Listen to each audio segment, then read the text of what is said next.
Projetez votre pensée et votre conscience à l'intérieur de vous-même, de votre corps. Commencez par votre tête, essayez de percevoir ce qui s'y trouve au niveau physique et également au niveau énergétique. Vous pourrez percevoir votre cerveau et tout ce que votre tête contient. Au-delà de votre aspect physique, vous pourrez apercevoir des lumières, des couleurs ou une vie autre que vous méconnaissez. Descendez tout doucement dans votre corps et essayez de la même façon que pour votre tête de percevoir vos organes.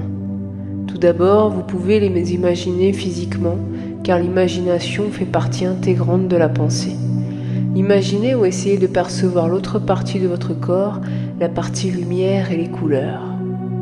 En faisant ces investigations, vous pourrez prendre conscience de votre propre énergie, de la carence en énergie de certains de vos organes et du trop-plein d'énergie d'autres organes. Vous pourrez les voir au travers de couleurs, les ressentir au travers de votre corps ou d'une façon plus subtile.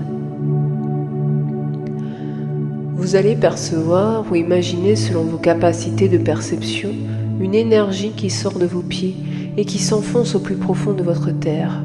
C'est l'énergie qui vous relie à votre mère, la terre. Faites circuler librement toute cette énergie de vie, celle de vos organes, de votre sang, de vos muscles et des os que vous aurez pu percevoir. Chaque partie de votre corps génère une énergie. Pour être en parfaite santé, il faut que toutes ces énergies fonctionnent dans l'harmonie.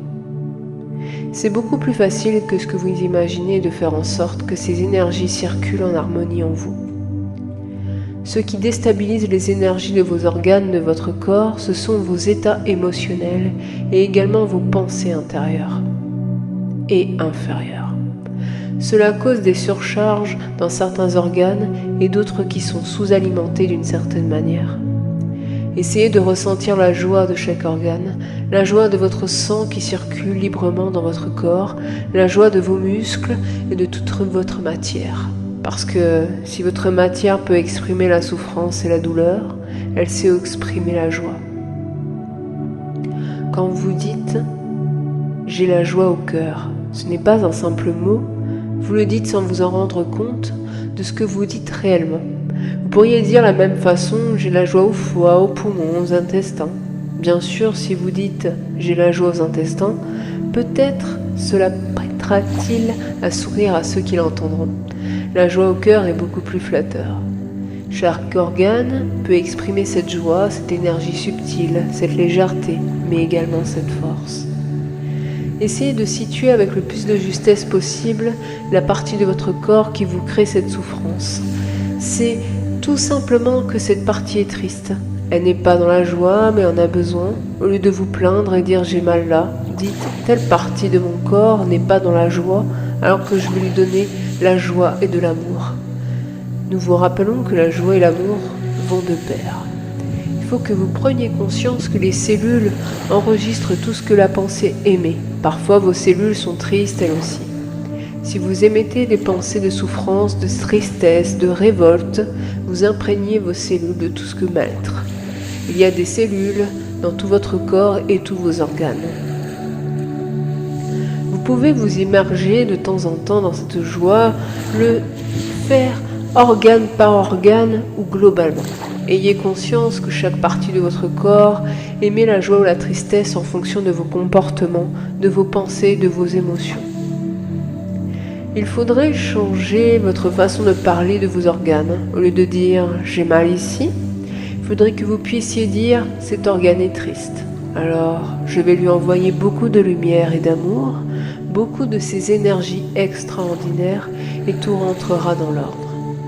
Le seul problème que vous, humains, rencontrez, c'est le barrage de votre mental, de votre intellect. Votre intellect vous dit « c'est trop facile, cela ne peut pas exister ». Et nous vous disons « la vie est beaucoup plus simple que vous le pensez, il n'y a que les humains qui la compliquent. Vous avez tous un immense pouvoir et vous ne savez pas vous en servir. Vous avez un corps extraordinaire et vous l'ignorez. » Si vous arrivez à mettre suffisamment d'amour dans votre cellule et vos organes, vous les régénérez et freinerez ce que vous appelez le vieillissement. Le problème des êtres humains est qu'ils ont été enseignés à l'envers.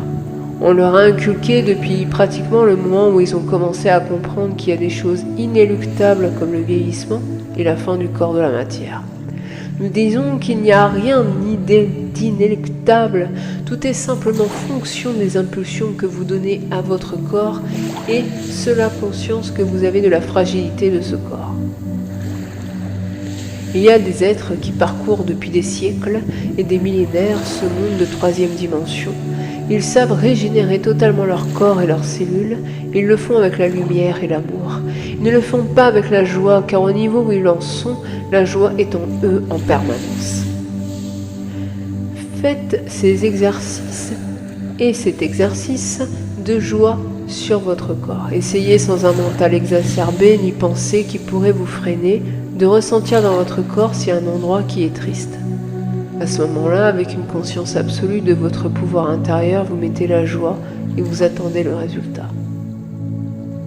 Si vous n'avez pas de tristesse dans votre corps, vous pouvez de toute façon lui donner la joie. Ce ne sera qu'un plus pour tous vos organes et vos cellules. N'oubliez pas que chaque pensée inférieure est mise vers une partie de votre corps qui est dans la tristesse accentue cette tristesse et ne l'aide pas à surmonter ce problème.